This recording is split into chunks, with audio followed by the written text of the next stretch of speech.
In this tutorial, I'm going to be talking about the probability of colds and exercising, and the way that I'm going to use this tutorial is using the contingency table, which is easier than Bayes' theorem.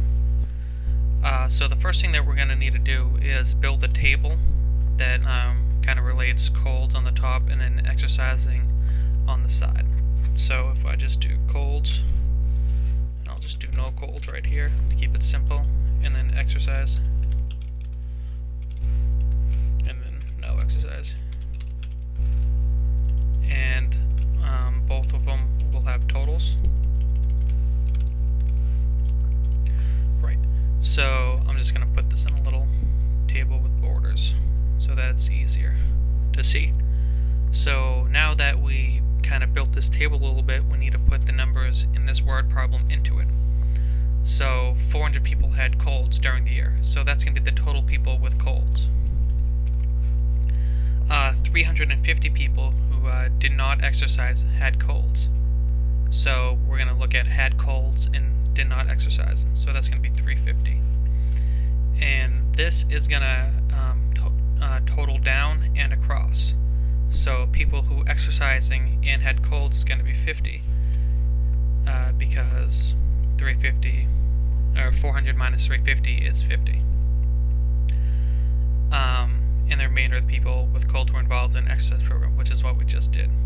So half of the 1,000 employees involved were in some exercise program. So we learned two things from this. The total amount of employees is 1,000, and half of them were in an exercise program. So since these are going to total down and across, we can basically just fill in the rest of these numbers with the data that we have. So 1,000 minus 500 is 500. 600 people did not have colds. 400 people who exercised did not have colds. And 150 people who did not have colds did not exercise. And we can see that they will total down and across. Now that we need to do is find the probabilities of each of these occurring. So if I just do this, just so I don't have to retype out everything, it makes it a little bit easier. So to do that, kind of like what we did in the last one, is going to find what we're going to divide by, or the top number divided by the total.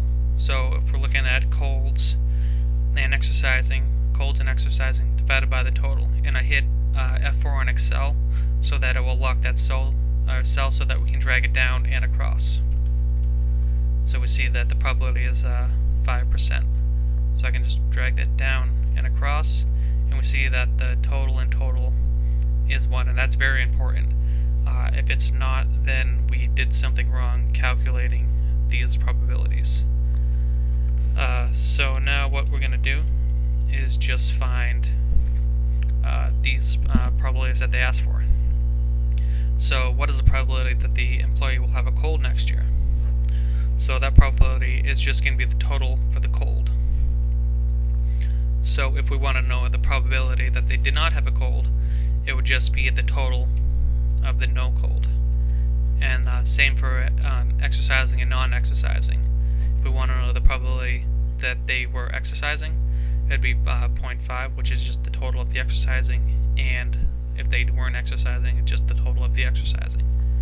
So now, let's look at B. Given that an employee is involved in an exercise program, what's the probability that he or she will not get a cold next year?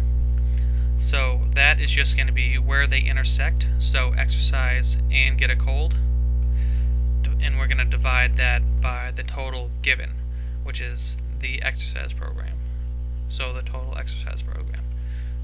And we see that that is 10%. So if we wanted to do anything else, we could.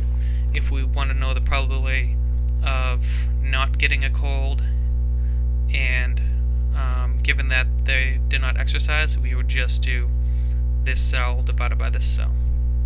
And if we want to know the probability of them exercising, given that they had a cold, it would just be the union of the two divided by the total of the given. So now let's look at the probability that an employee who is not involved in an exercise program will be given a cold. Since there is no given, it's just going to be the union of the two, or where they intersect in the table. So not involved in an exercise program and will get a cold. So it's just the union. So 35%. I hope you found this helpful, and if you just build it kind of like I did right here, it makes it a lot easier without using Bayes' theorem.